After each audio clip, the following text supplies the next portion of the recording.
വയനാട്ടിൽ തുരങ്കപാത നിർമ്മാണത്തിന് അനുമതി നൽകി സംസ്ഥാന പരിസ്ഥിതി ആഘാത നിർണയ സമിതി. പരിസ്ഥിതിക്ക് അനുമതി കിട്ടിയതോടെ തുരങ്കപാത നിർമ്മാണത്തിലേക്ക് സർക്കാരിന് കടക്കാം.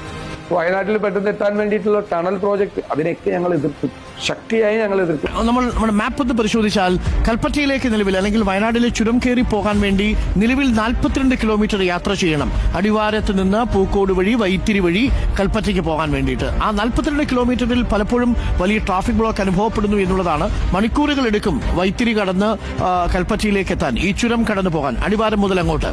എന്നാൽ പുതിയ പാത വരുന്നതോടുകൂടി നേരെ ആനക്കാംപൊയിൽ നിന്ന് സ്വർഗം കുന്നിൽ നിന്ന് പിന്നെ കള്ളാടിയിലേക്ക്, ആ സ്വർഗം കുന്നിൽ നിന്ന് കള്ളാടിയിലേക്കുള്ള പാതയാണ് യഥാർത്ഥത്തിൽ ഈ തുരങ്കപാത എന്ന് പറയുന്നത്.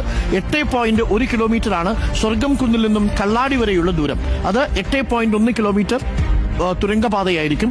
അവിടെ നിന്ന് പിന്നീട് മേപ്പാടിയിലേക്ക് ഏകദേശം 20 കിലോമീറ്റർ, കള്ളാടിയിൽ നിന്ന് മേപ്പാടിയിലേക്കുള്ള 20 കിലോമീറ്റർ മേപ്പാടി വഴി നേരെ കൽപ്പറ്റയ്ക്ക് പോകാൻ സാധിക്കും. ഒരു ബദൽ റൂട്ട് ഉണ്ടാവുന്നതോടുകൂടി കൽപ്പറ്റ വഴി മൈസൂരിലേക്കും ബംഗളൂരുവിലേക്കും തമിഴ്നാട് മറ്റതിർത്തികളിലേക്കും ഒക്കെ മറ്റു സംസ്ഥാനങ്ങളിലേക്ക് പോകുന്നവർക്ക് ഈ പാത ഉപയോഗപ്പെടുത്താൻ കഴിയും എന്നുള്ളതാണ് ഏറ്റവും പ്രധാനപ്പെട്ട കാര്യം.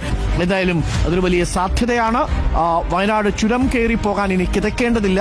തുരങ്കപാത യാഥാർത്ഥ്യമായാൽ മിന്നൽ വേഗത്തിൽ കൽപ്പറ്റയിലെത്തി വയനാട് കടന്ന് മൈസൂരിലേക്കും ബാംഗ്ലൂരിലേക്കും പോകാൻ സാധിക്കും.